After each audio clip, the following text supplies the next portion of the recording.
একটা প্রশ্ন জেগেছে মনে, সিদ্ধান্ত নিতে পারছি না, তাই চলে এলাম এই মাধ্যমে। জিজ্ঞেস করছি আপনাদের এই প্রশ্নের উত্তরটা কি হবে। আমি বুদ্ধেশ্বর রাউত, মুর্শিদাবাদ, উত্তর 24 পরগনা, পশ্চিমবঙ্গ, ভারত। যদি আমার ভিডিও ভালো লাগে লাইক, শেয়ার, কমেন্ট করবেন, নতুনদের মধ্যে ছড়িয়ে দেবেন, আমাকে ফলো করে রাখবেন পরবর্তী ভিডিওগুলো পাওয়ার জন্য। আমার প্রতি কাজে যে একদিন আমার বিরোধিতা করত এবং হিংসামূলক আচরণ করত, প্রতিবন্ধকতা সৃষ্টি করত, ভগবানের দুর্বিপাকে সে আজ অসহায়। তার আত্মজোকে সে বাঁচাবার জন্য চারিদিক হাতড়ে বেড়াচ্ছে। অবশেষে অহংকার শূন্য হয়ে আমার কাছে এলো, সে কিছু সাহায্য চাইল। আমি কি করব এখন? এই ধর্ম সংকটে পড়েছি।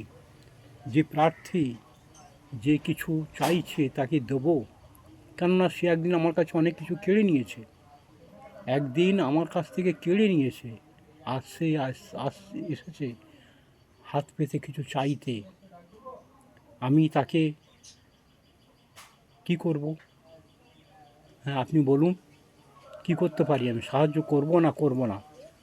কেননা প্রতিহিংসা তো ঠিক নয়, ঠিক পথ নয়। যে সাহায্য প্রার্থী তাকে সাহায্য করা উচিত বলে মনে করি।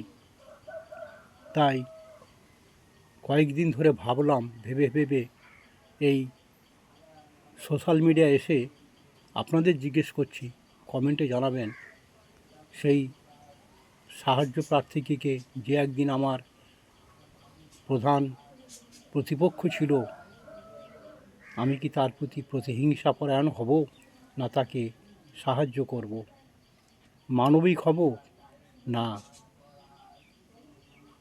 আর একটা কী বলে যেন, বুদ্ধি থেকে বিচার করব না হৃদয় থেকে বিচার করব? এই যে দুটো স্তর, বুদ্ধি এবং হৃদয়, হৃদয় দিয়ে বিচার করা আর বুদ্ধি দিয়ে বিচার করা, এই দুটো স্থান কোথায় আমি যাব? বুদ্ধির কাছে যাব না হৃদয়ের কাছে যাব? নমস্কার, ভালো থাকবেন, ভগবান আপনাদের মঙ্গল করুন। প্রশ্নের উত্তরটা পাবো তো? নমস্কার।